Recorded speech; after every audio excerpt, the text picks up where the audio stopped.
Hello everyone, welcome back to the channel. So today I'm going to tell you how to add more people on WhatsApp video call.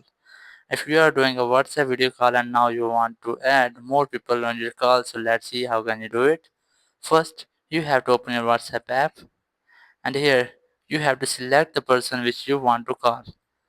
As I'm going to call this one, so just tap on video call icon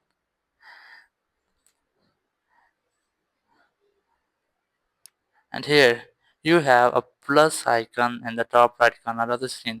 Just tap on it and here just choose the person which you want to select and add to your video call.